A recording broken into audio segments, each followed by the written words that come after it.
Bill पेश किया गया। वित्त मंत्री चिदम्बरम ने यह पेंशन बिल पेश किया। हमारा देश इस समय सबसे नौजवान देश माना जाता है।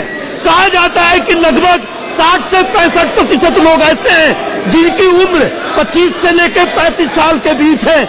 याद रखिएगा 30 साल बाद यही नौजवान लोग बुजुर्ग होंगे और ऐसे बुजुर्गों के लिए आने वाले 30 सालों के बाद कोई इंतजाम होना चाहिए, फुल प्रूफ इंतजाम होना चाहिए और उस फुल प्रूफ इंतजाम का इस बिल में, इस विधेयक में पूरा इंतजाम किया गया है। आज आदरणीय वित्त मंत्री महोदय, मैं 2 बातें बिल के संदर्भ में कहना चाहूंगा। एक, एनपीएस को रेगुलेट करने के दृष्टिकोण से यह बिल लाया गया है, लेकिन एनपीएस ही क्यों?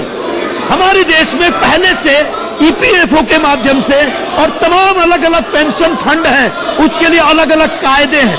मैं चाहूंगा कि सरकार धीरे धीरे जितनी भी पेंशन स्कीम्स हैं उन सबको पीएफआरडीए के तहत लेकर के आए।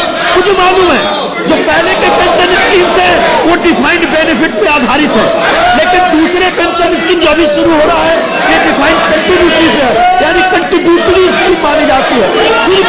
फिर भी मैं चाहूंगा कि धीरे धीरे तमाम पेंशन स्कीम को इसके तहत लाया जाए। दूसरी बात, इस बिल में एक महत्वपूर्ण बात यह है कि सभी पेंशनधारियों को, पेंशन धारकों को एक इंडिविजुअल अकाउंट खोलने का, हैंडल करने का, चलाने का अधिकार मिलता है। इस अकाउंट के माध्यम से पेंशन धारकों को पता चलेगा कि उनके अकाउंट में कितने पैसे हैं। लेकिन स्टैंडिंग कमेटी ने जो सारे सुझाव दिए, उन सारे सुझाव को मानने के बाद एक सुझाव नहीं माना गया है और वो सुझाव ये है कि इस अकाउंट से अगर कोई अकाउंट होल्डर विड्रॉ करना चाहता है और अगर उस विड्रॉवल को बाद में इन्वेस्ट करना चाहता है तो उसको आपने अलाउ नहीं किया है। मेरा आपसे निवेदन यह है कि आपने जो नो विड्रॉवल का प्रोविजन एक अकाउंट में रखा है और उसके बाद अपने चैप्टर 5 में या 6 में मेरे ख्याल से आपने कहा कि एक दूसरा अकाउंट भी खोला जा सकता है, वो दूसरे अकाउंट में आप विड्रॉवल अलाउ कर रहे हैं।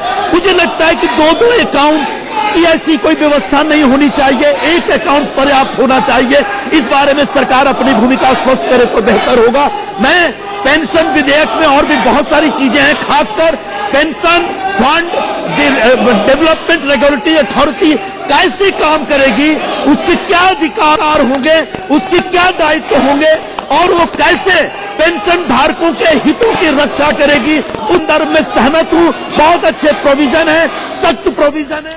तो कांग्रेस सांसद संजय निरुपम को आप सुन रहे थे। संजय निरुपम ने यह बताया कि आखिरकार पेंशन बिल में है क्या, पीएफआरडीए बिल 2011। इसके साथ ही साथ उन्होंने यह भी बताया कि 2012 में जब यह बिल पेश किया जाना था, यूपीए के ही सहयोगी दल थे, उनकी बंदिशें थी, इस वजह से पेश नहीं किया गया, लेकिन इससे किस किस को फायदा पहुंचेगा।